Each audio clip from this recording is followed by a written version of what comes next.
So this week we are looking at Chapter 16, Atlantic Revolutions, Global Echoes, 1750 to 1900. So we've kind of moved out of Part 4. We are now starting Part 5 of your textbook. So in this little mini lecture, we're going to look at what was the European moment, why these revolutions happened. We're going to do a little bit of comparison. Your book is going to go into more depth with this comparison about the American, the French, the Haitian, and then several Latin American revolutions that were happening. Who gained from these revolutions and who didn't? We're going to talk a little bit about abolition, nationalism, and feminism as global echoes, Eurocentrism and why it's a problem, and then kind of like a question for you, were these revolutions worth the cost? So between 1750 and 1900, Europe reshaped the world more dramatically than ever before.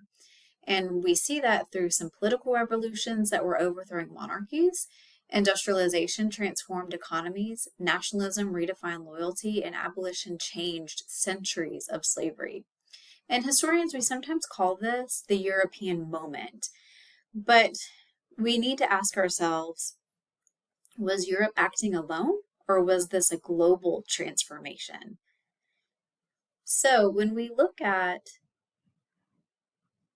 the Atlantic revolutions, that's where I want to start. So come across the pond from Europe and come to the Americas, right? So let's look at the first one. Let's look at the US Revolution.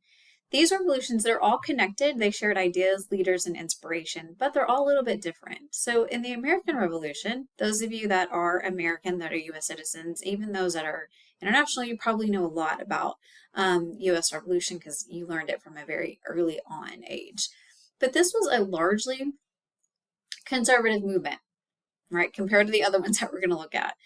Colonists believed they were defending rights that they already possessed. Society didn't radically change after the revolution. You don't see like slaves coming to power. You don't see a lot of slaves being freed. Really what we see are just the wealthy haves, the elites. They're going to remain in power in what will become the United States. But it did introduce a written constitution and a right to have a revolution. The French Revolution, far more radical. Like it is so radical that US citizens began, like at first we supported the French Revolution and then we saw how radical they were. I mean, they literally took the king and queen out and executed them in the streets and we were like, that's too much for us. So we kind of like stepped back from supporting the French Revolution. There's deep class inequality and that fueled a lot of unrest in France. Like I said, the king is executed.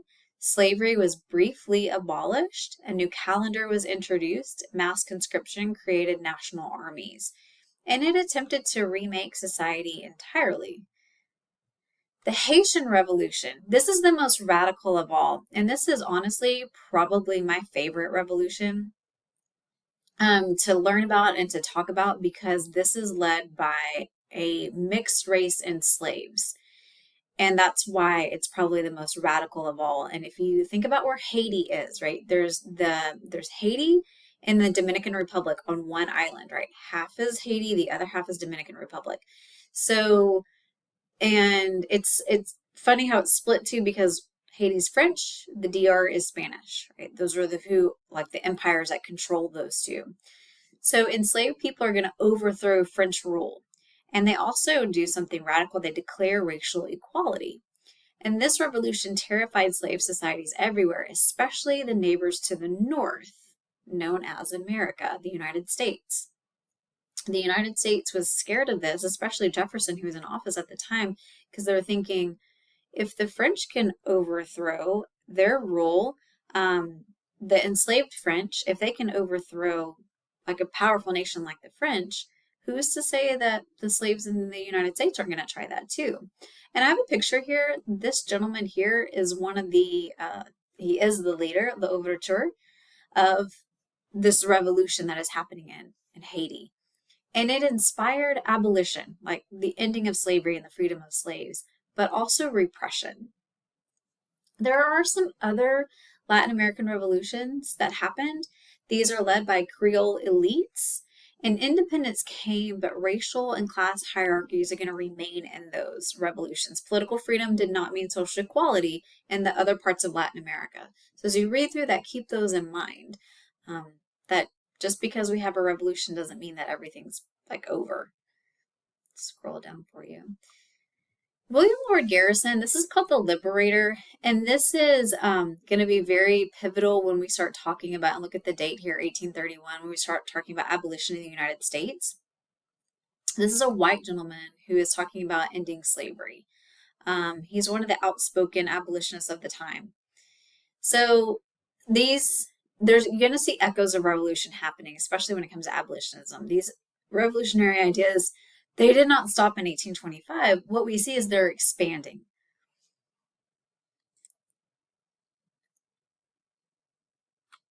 And they're expanding into abolitionism, nationalism, and feminism.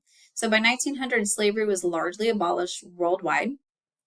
You still have some, like in our neighbors to the south in South America, that slavery still remains. But a lot of freed people often remained economically marginalized, and new labor systems replaced old ones. And we can really see this within like U.S. society and U.S. culture. People of color are usually always marginalized, and it's very hard to get out of that cycle of poverty because the way that our economy system is set up is to keep people in like separated classes. So that'll kind of make sense as you're going through and you're reading more about abolitionism. With nationalism, people are increasingly believe that they belong to nations, right? So like the U.S. is crazy nationalistic. You go to like Texas too, where I'm from, and like when we travel around the world, people ask, where are you from? Like Texas. We don't even think United States because there's a sense of like Texan pride that is instilled in us when we are like little bitty, like kindergarten on. But you'll see a lot of U.S. citizens are like that too. This like nationalism, it's you're gonna read about it and hopefully you can start to understand how nationalism works and how like this, see it as people aren't like, oh, I'm European. No, I'm a German, I'm an Italian, I'm like French. And that nationalism really comes through. That nationalism also really starts to set people apart and really starts to set the stage for World War I and World War II. And it's that nationalism is going to fuel rivalry and conflict. And then we also have feminism. And this is such an important date, the Seneca Falls Convention. This is in Seneca Falls, New York. There's a Native American tribe, Seneca, and this is like, that's where this name comes from. But at Seneca Falls, for the first time, we have women talking about women's rights and this idea that women do have rights. And women began organizing for suffrage and also for legal equality. And the Seneca Falls Convention in 1848 is really, when you look at like the history of women and you look at the women's movement, this is the starting point for that movement in 1848. By 1900, the movement was growing, though it was still limited. And you're going to notice the United States is really far behind with our European and worldwide counterparts. You'll notice other countries have women's suffrage, the right to vote, or like voting rights for women, way before the United States does. That doesn't come into effect until like 1920 for the US. So at the end of this chapter, you're going to read about Eurocentrism and the problem of Eurocentrism. And Europe placed itself at the center of maps and history books. And non-European societies were described as static, as backward, as needing modernization, and really just as less than. But in order for European dominance to remain, it depended on colonial resources, it depended on global trade, it depended on indigenous cooperation.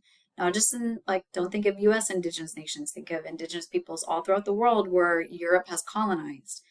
Also, Asian geopolitical shifts. So the rise of Europe was not destiny, it was really interaction. And the European moment was real, but it wasn't inevitable, it wasn't isolated, right? So as you're going through and you're reading, think about this, like revolutions, they promised liberty and equality. And what they delivered was a constitutional government, like you see in the United States, the sense of national identity that we see like in Germany and Italy, abolition movements that we see all over the world, in England, the US, feminist beginnings. But they also produced a lot of violence, disappointment for the majority of people, right? Exclusion, and this nationalist rivalry. So were the benefits worth the cost, and who got to decide? So think about those two things as you're reading through chapter 16 and completing the assignments that go along with it.